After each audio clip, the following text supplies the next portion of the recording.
Pemirsa, berita Banjarmasin kembali hadir menjumpai Pian hari ini. Kali ini Lon Ulun Zaldi Ariandi. Sejumlah berita aktual dan beberapa informasi menarik lainnya telah kami siapkan. Berikut berita utama hari ini.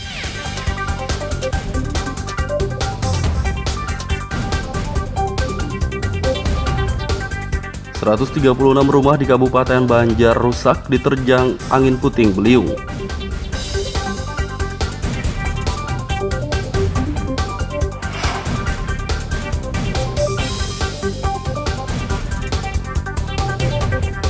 Petani keluhkan hasil plasma minim, per bulan petani hanya menerima Rp20.000.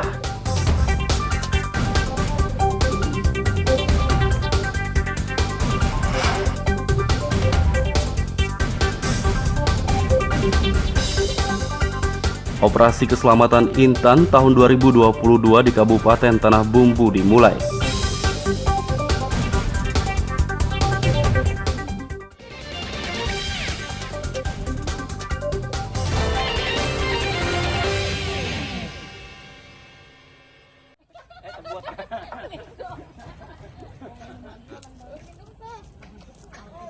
...136 rumah di Kabupaten Banjar rusak diterjang angin puting beliung Senin sore sekitar pukul 16.40 WITA.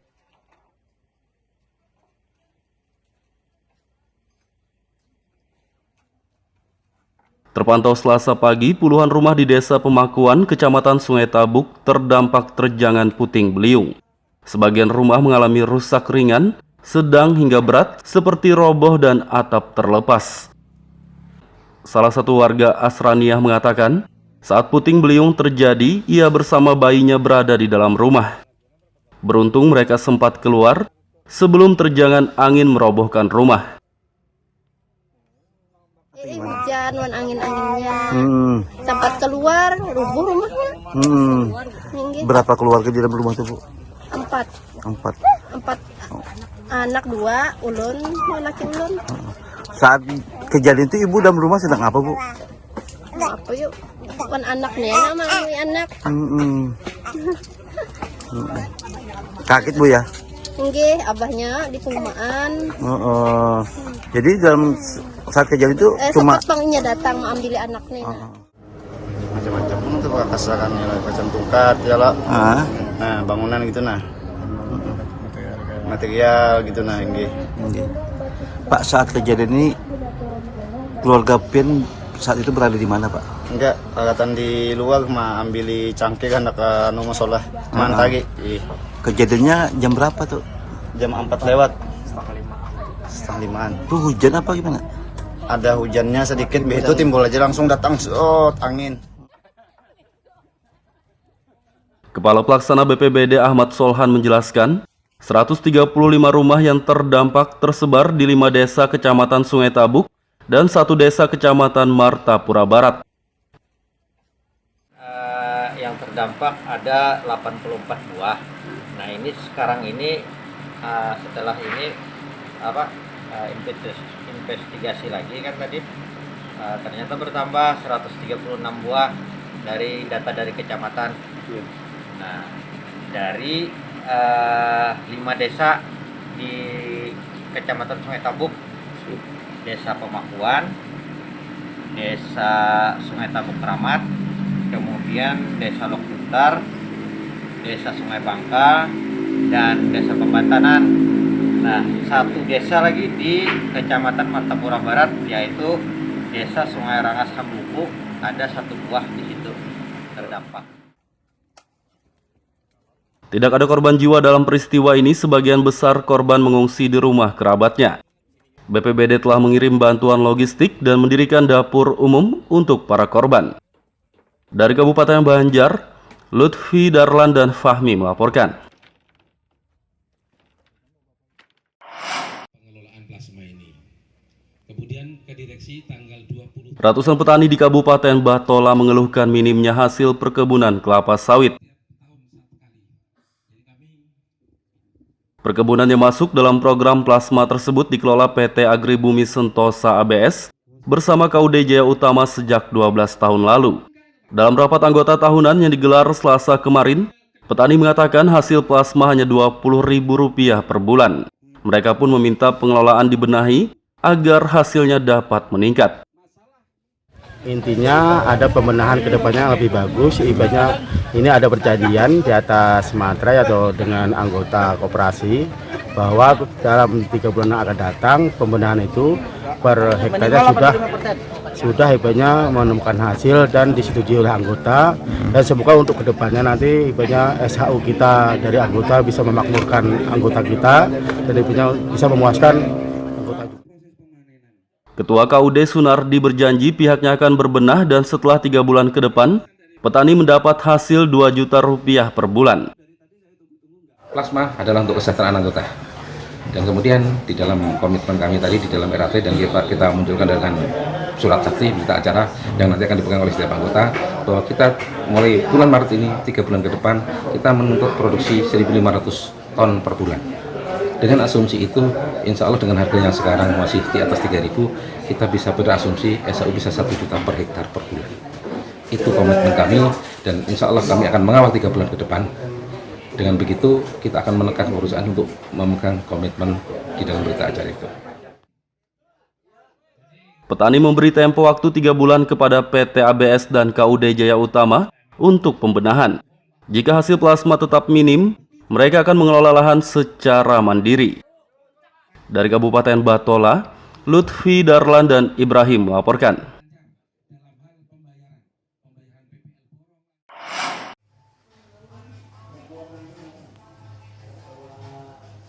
Pengelola plasma kelapa sawit di Kabupaten Batola yakni PT Agribumi Sentosa ABS dan KUD Jaya Utama menunggak pajak bumi dan bangunan PBB. Perusahaan perkebunan kelapa sawit dan koperasi tersebut menunggak PBB selama bertahun-tahun. Anehnya tunggakan pajak ratusan hektar lahan plasma di desa Antarjaya dan Antaraya tersebut dibebankan kepada pemerintahan desa setempat. Masing-masing kepala desa pun mendesak PT ABS dan KUD Jaya Utama menuntaskan kewajiban pajak serta tidak membebankannya pada mereka. Ketua KUD Sunardi tidak membantah pihaknya menunggak PBB dan berjanji akan menuntaskannya. Kira-kira kada mungkin ini kada imunnya kalau bayar ini kada mungkin ditagih ke kita lagi ke desa lagi. Soalnya ini ada ABS, PT ABS semua di sini nah.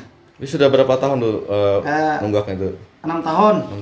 6 tahun mulai 2016 yang menunggak yang tidak dibayarnya. Nah, jadi kami dari pihak desa jadi beban perpajakan menuntut ke kami. Nah, selama 6 tahun di Antarjaya tidak bayar pajak. Kalau untuk per tahunnya itu ada berapa? Kalau total per tahunnya sekitar di sini ada sekitar 6.416.000 rupiah. Nah, di sini nak ada bayar. Rasanya tahun 2007 sampai sekarang Belum ada pembayaran belum lah. ada. Terus untuk dari tagihan pajak, tagihannya kemana? Ke desa kah atau kemana? Dari P2DR pajak kan langsung ke desa, tagihannya ke desa. Jadi kami untuk menagih ke masyarakat kan sedang lahannya sudah ke ABS, sudah di lahan ABS. Jadi harapannya nih seperti apa untuk kedepannya nih terhadap pihak perusahaan? Kalau bisa ya karena kita tunggakan kan minta dibantu untuk membayarnya. Bayar pajaknya kan soalnya beberapa tahun nih desa yang membayarnya gitu. Di desa Antarjaya tunggakan pajak PT ABS dan KUD Jaya Utama sejak tahun 2016. Sedangkan desa Antaraya sejak tahun 2007. Dari Kabupaten Batola, Lutfi Darlan dan Ibrahim melaporkan.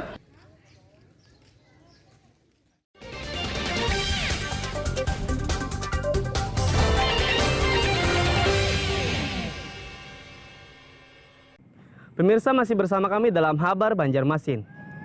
Gasan pian yang hanyar bergabung, berikut Habar Banjarmasin utama hari ini.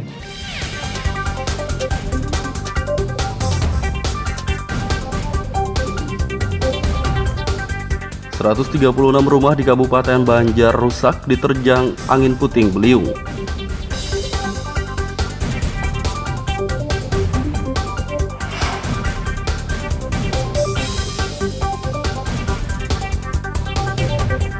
Petani keluhkan hasil plasma minim per bulan petani hanya menerima Rp20.000.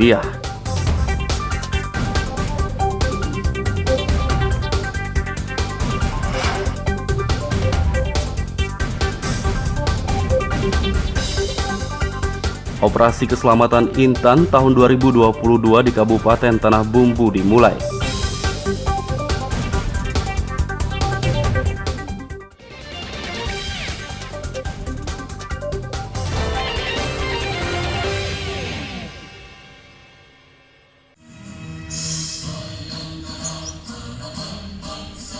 Kepolisian di Kabupaten Tanah Bumbu menggelar Operasi Keselamatan Intan tahun 2022.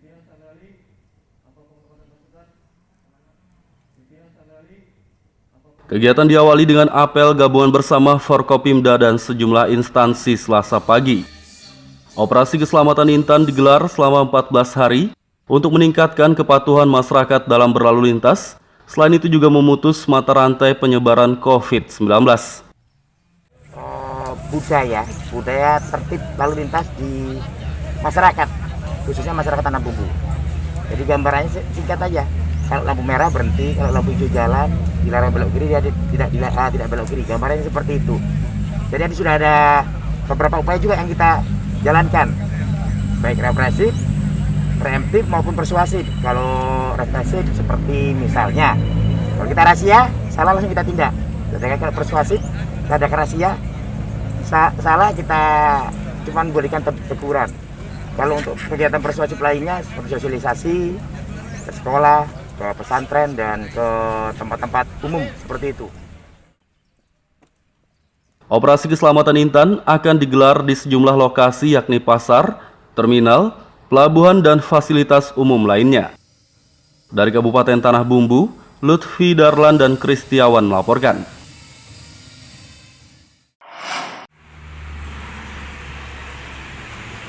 Jembatan Sulawesi II di kawasan Pasar Lama Banjarmasin Tengah akan dibangun. Pemerintah telah mengganti rugi bangunan milik warga yang berdiri di lahan jembatan tersebut. Warga yang masih menempati rumah diminta mengosongkannya karena lahan segera dibebaskan. Jembatan Sulawesi II bakal dibangun dengan desain yang sama dengan Jembatan Sulawesi I. Ruko yang dirobohkan bagian seberangnya persis, nah itu masuk di pembebasan lahan kita. Kemudian untuk yang di Pasar Lama itu di bagian ruko yang ada jual beras sampai dengan hampir ke tikungan. Berapa jumlahnya? Saya lupa berapa persennya, tapi areanya di sekitar situ. Ada situ ya. Ada targetnya Pak Bu? Bulan kapan mulai pelaksanaan? Targetnya itu insya Allah Maret April ya Pak, fisiknya Maret April. Karena kita harus melakukan proses tender dulu. Jadi dalam 2 bulan ini diberi waktu warga untuk bebasan maksudnya? Pastinya harus mengosongkan lahan yang memang itu milik pemerintah Kota Banjarmasin. Berapa dana ini? Dana untuk pekerjaan fisik itu sekitar 16,8 miliar. Pemerintah menggelontorkan dana senilai 16,8 miliar rupiah untuk pembangunan jembatan tersebut. Dari Kota Banjarmasin, Lutfi Darlan dan Fudael melaporkan. Assalamualaikum. Yuk ikuti lomba membaca Al-Quran Kori-Kori Cilik Indonesia. Kirimkan video membaca Al-Quran ke koricilikindonesia@gmail.com. Format video HD dan landscape dengan durasi maksimal 5 menit. Cantumkan nama, tanggal lahir, alamat, dan nomor telepon peserta. Video membaca Al-Quranmu ditunggu sampai tanggal 10 Maret 2022.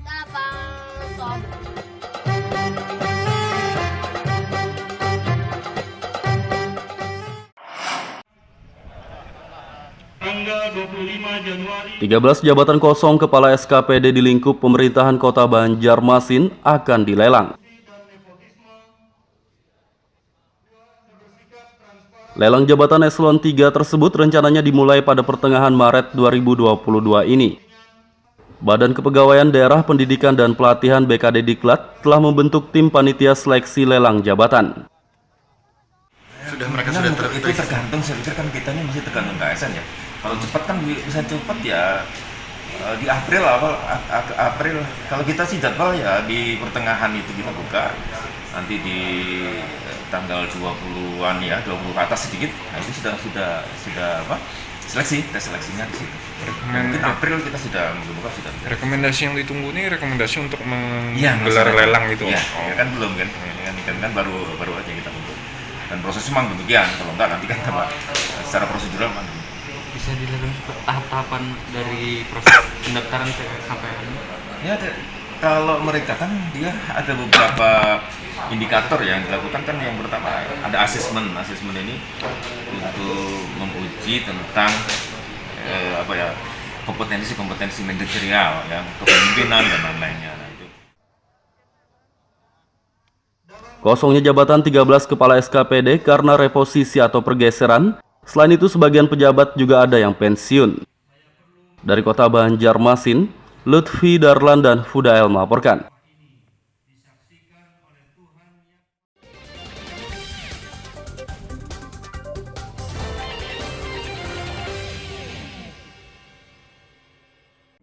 Pemirsa masih bersama kami dalam Habar Banjarmasin. Gasan pian yang hanyar bergabung, berikut Habar Banjarmasin utama hari ini.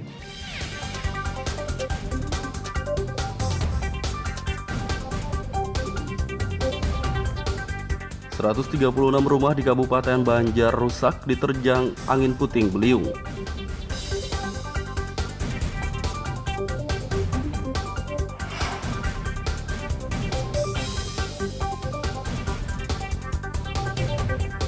Petani keluhkan hasil plasma minim, per bulan petani hanya menerima Rp20.000.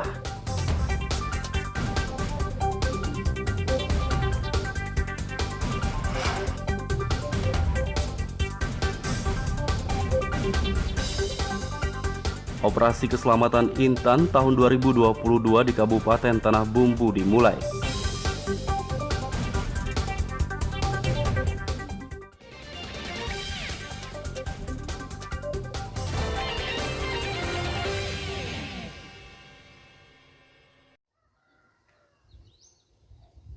Budidaya porang sangat menguntungkan bagi petani di Desa Sumber Rahayu, Kecamatan Wanaraya, Kabupaten Batola. Membudidayakan tanaman penghasil umbi tersebut cukup mudah karena dapat menggunakan sistem tumpang sari atau ditanam di samping tanaman lainnya. Bahkan pekarangan rumah yang tidak luas pun dapat ditanami porang. Sedangkan harga jualnya cukup tinggi, yakni Rp7.000 per kilogram. Kemarin rata-rata 5 kilo, ya ada yang 7 kilo, cuma rata-rata 5 kilo. Harga per kilonya? Harga per kilo kemarin itu 7.000 diterima di Banjarbaru. Itu berapa lama kemarin waktu nanamnya itu? 2 musim, jadi hitungan sekitar 15 bulan. Rata-rata di sini ada ya sawit, cuman kalau saya sayuran. Jadi porang ini saya sistemnya pakai tumpang sari, jadi sambil nanam sayuran. Untuk tahun 2021 kita pernah panen sih, cuman kapasitasnya nggak banyak, cuma sedikit aja. Cuman dari hasil itu satu pohonnya tuh bisa mencapai 5-7 kilo. Itu makanya tahun ini kita berupaya untuk melanjutkan tanaman yang dahulu, karena kami rasa prospeknya masih bagus dan tanah di Wanara ini khususnya Sumber Rahayu masih bisa dibudidayakan porang asalkan tidak banjir aja. Jadi sebelum porang panen bisa kita tumpang dengan jagung, dengan sayuran. Jadi sambil menunggu porang panen kita panen sayuran. Selain itu untuk pemanfaatan lahan seperti yang tanam sawit, tanam jeruk yang masih muda-muda itu bisa kita tanami porang sebelum tanaman sawitnya panen atau jeruknya panen. Jadi kita manfaatkan lahan yang ada. Kelompok petani porang di desa ini memulai budidaya sejak tahun 2019 lalu dengan anggota belasan orang saja. Jumlah mereka semakin bertambah dan kini telah mencapai 32 orang. Dari Kabupaten Batola, Lutfi Darlan dan Ibrahim melaporkan.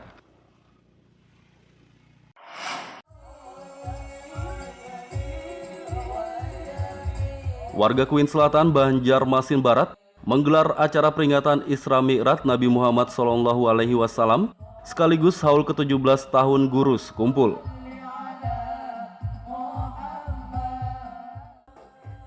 Peringatan digelar di halaman Sekolah Dasar SD Negeri Kuin Selatan 4 Sabtu malam. Kegiatan diikuti ratusan warga dan diisi dengan tausiah serta pembacaan ayat suci Al-Quran. Alhamdulillah acara hari ini berjalan dengan lancar, sesuai dengan ekspektasi warga di sini. Apakah ini Pak acara pertama kali Pak? Ya, acara di sini pertama kali. Insya Allah kata warga di sini kalau ada rezeki bisa setiap tahun. Malam ini yaitu Esok Merat sekalian haul Abah Guru Sekumpul yang ke-17 dan juga sekaligus Hari Milad BPK Hidayatullah yaitu PRSQ Hidayatullah di Jalan Belitung Darat Gang Abadi. Bisa diperkirakan Pak, jamaahnya ini berapa Pak?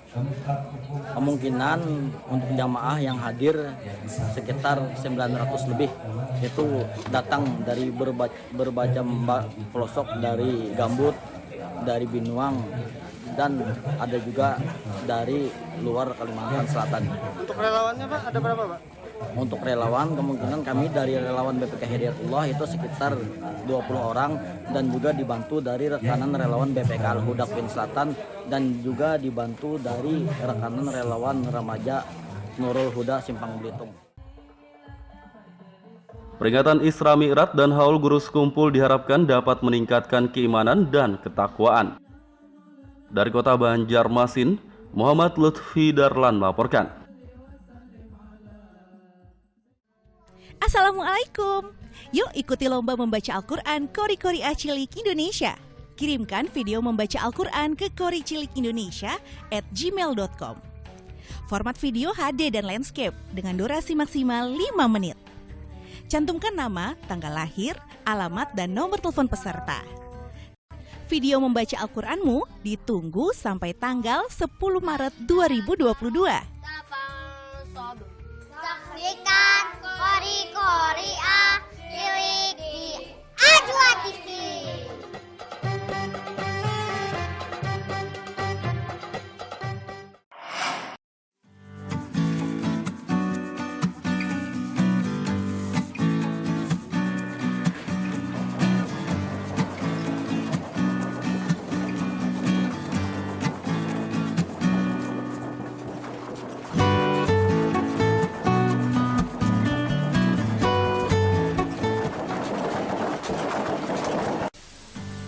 Tumbuhan purun merupakan jenis tumbuhan liar yang biasanya tumbuh di daerah dataran rendah seperti di lahan hutan galam atau lahan pertanian.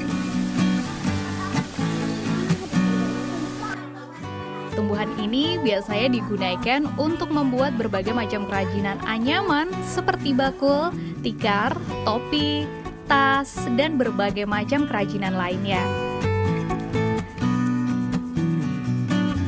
Kerajinan anyaman purun biasanya ditekuni oleh kaum ibu-ibu petani seperti di Kabupaten Batola ini. Penganyaman tumbuhan purun menjadi kerajinan merupakan kegiatan yang biasa mereka lakukan sehari-hari di sela waktu mereka bertani.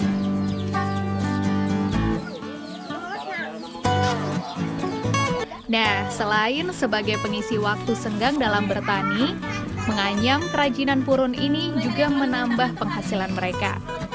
Untuk membuat kerajinan anyaman purun, purun terlebih dahulu dijemur hingga kering dan layu, sehingga tidak mengandung kadar air lagi di dalamnya.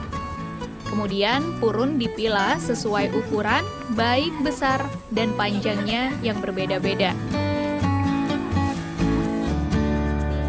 Setelah dipilih, purun selanjutnya diikat. Kemudian ditumbuk menggunakan mesin tumbuk atau bisa juga secara manual dengan menggunakan kayu.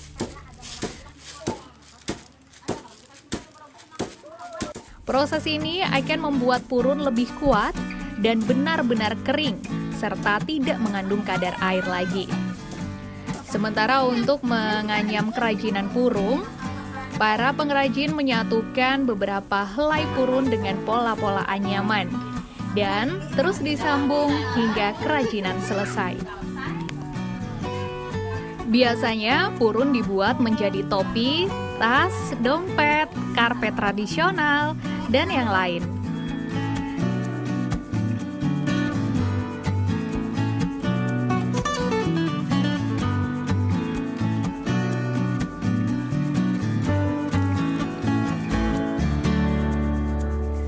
Salah seorang pengrajin anyaman purun, yaitu Erna, mengatakan membuat kerajinan purun merupakan kegiatan sampingan selain bertani.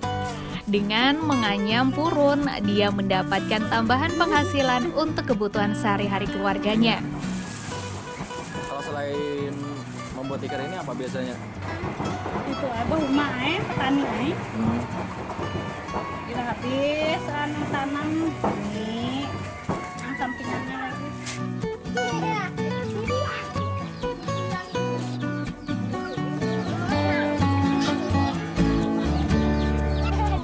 Kegiatan ini juga didukung oleh pihak desa setempat.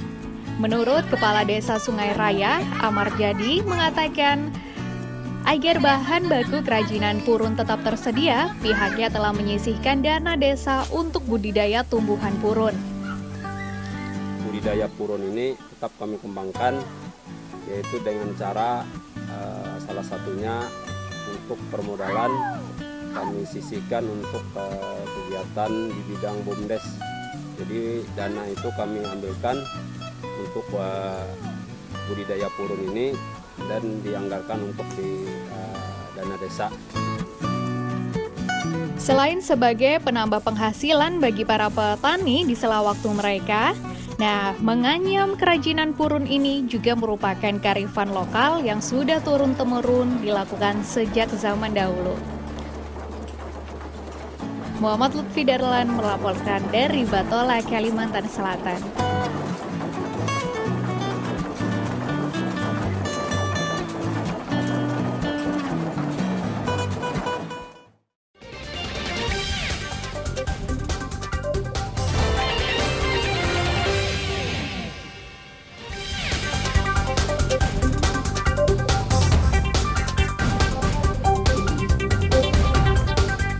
...136 rumah di Kabupaten Banjar rusak diterjang angin puting beliung.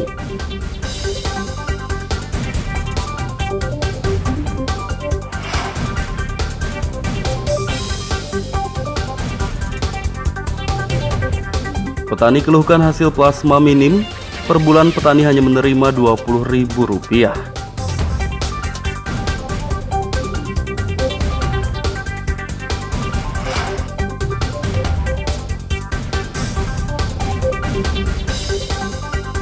Operasi Keselamatan Intan tahun 2022 di Kabupaten Tanah Bumbu dimulai.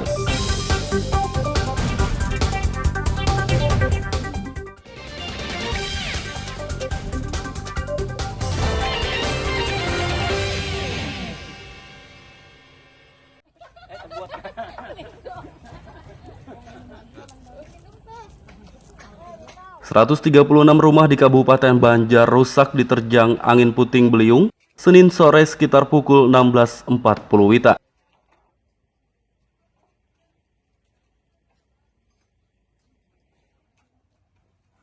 Terpantau Selasa pagi, puluhan rumah di Desa Pemakuan, Kecamatan Sungai Tabuk terdampak terjangan puting beliung. Sebagian rumah mengalami rusak ringan, sedang hingga berat seperti roboh dan atap terlepas. Salah satu warga Asraniah mengatakan, saat puting beliung terjadi, ia bersama bayinya berada di dalam rumah. Beruntung mereka sempat keluar sebelum terjangan angin merobohkan rumah. Hujan, angin-anginnya, sempat keluar, rubuh rumahnya. Berapa keluarga di dalam rumah itu, Bu? Empat anak, 2 ulun, laki ulun. Saat kejadian itu ibu dalam rumah sedang apa, Bu? Apa yuk? Bukan anaknya, nama anak. Kaget, Bu, ya? Nggih, abahnya di perumahan. Jadi dalam saat kejadian itu cuma sepotongnya datang mengambil anaknya. Macam-macam untuk kasarannya lah, kacang tukat ya lah. Nah, bangunan gitu nah. Material gitu nah ini. Pak, saat kejadian ini keluarga Pian saat itu berada di mana, Pak? Enggak, agatan di luar mah ambil cangkir kan ke nomor solah. Mantagi. Kejadiannya jam berapa tuh? Jam 4 lewat. Setengah 5-an. Tuh hujan apa gimana? Ada hujannya sedikit, itu timbul aja langsung datang angin.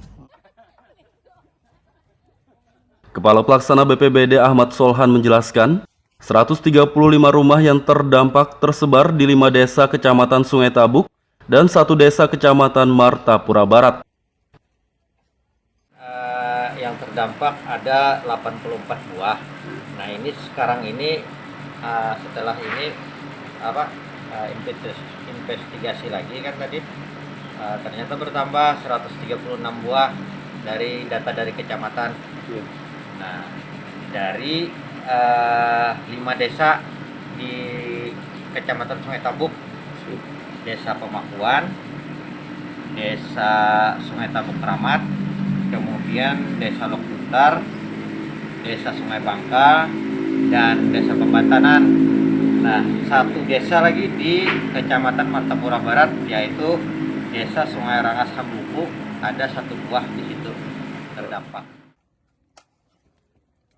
Tidak ada korban jiwa dalam peristiwa ini, sebagian besar korban mengungsi di rumah kerabatnya.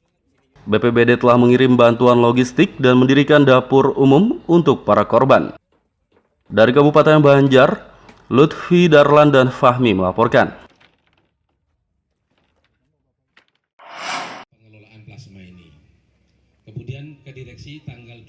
Ratusan petani di Kabupaten Batola mengeluhkan minimnya hasil perkebunan kelapa sawit. Perkebunan yang masuk dalam program plasma tersebut dikelola PT Agribumi Sentosa ABS bersama KUD Jaya Utama sejak 12 tahun lalu. Dalam rapat anggota tahunan yang digelar Selasa kemarin, petani mengatakan hasil plasma hanya Rp20.000 per bulan. Mereka pun meminta pengelolaan dibenahi agar hasilnya dapat meningkat. Intinya ada pembenahan kedepannya yang lebih bagus. Ibaratnya ini ada perjanjian di atas materai atau dengan anggota koperasi bahwa dalam 3 bulan yang akan datang pembenahan itu per hektarnya sudah hebatnya menemukan hasil dan disetujui oleh anggota, dan semoga untuk kedepannya nanti ibaratnya SHU kita dari anggota bisa memakmurkan anggota kita dan bisa memuaskan anggota. Ketua KUD Sunardi berjanji pihaknya akan berbenah dan setelah 3 bulan ke depan, petani mendapat hasil Rp2 juta per bulan. Plasma adalah untuk kesejahteraan anggota. Dan kemudian di dalam komitmen kami tadi di dalam RAT dan kita munculkan dengan surat sakti berita acara yang nanti akan dipegang oleh setiap anggota bahwa kita mulai bulan Maret ini 3 bulan ke depan kita menuntut produksi 1.500 ton per bulan. Dengan asumsi itu, insya Allah dengan harga yang sekarang masih di atas 3.000, kita bisa berasumsi SHU bisa 1 juta per hektar per bulan. Itu komitmen kami dan insya Allah kami akan mengawal 3 bulan ke depan. Dengan begitu, kita akan menekan perusahaan untuk memegang komitmen di dalam berita acara itu. Petani memberi tempo waktu 3 bulan kepada PT ABS dan KUD Jaya Utama untuk pembenahan. Jika hasil plasma tetap minim, mereka akan mengelola lahan secara mandiri. Dari Kabupaten Batola, Lutfi Darlan dan Ibrahim melaporkan.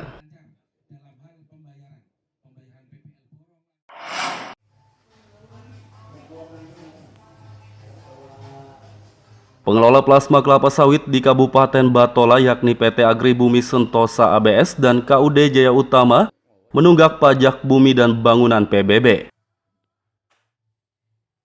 Perusahaan perkebunan kelapa sawit dan koperasi tersebut menunggak PBB selama bertahun-tahun. Anehnya tunggakan pajak ratusan hektar lahan plasma di desa Antarjaya dan Antaraya tersebut dibebankan kepada pemerintahan desa setempat. Masing-masing kepala desa pun mendesak PT ABS dan KUD Jaya Utama menuntaskan kewajiban pajak serta tidak membebankannya pada mereka. Ketua KUD Sunardi tidak membantah pihaknya menunggak PBB dan berjanji akan menuntaskannya. Kira-kira kada mungkin ini kada imunnya kalau bayar ini kada mungkin ditagih ke kita lagi ke desa lagi.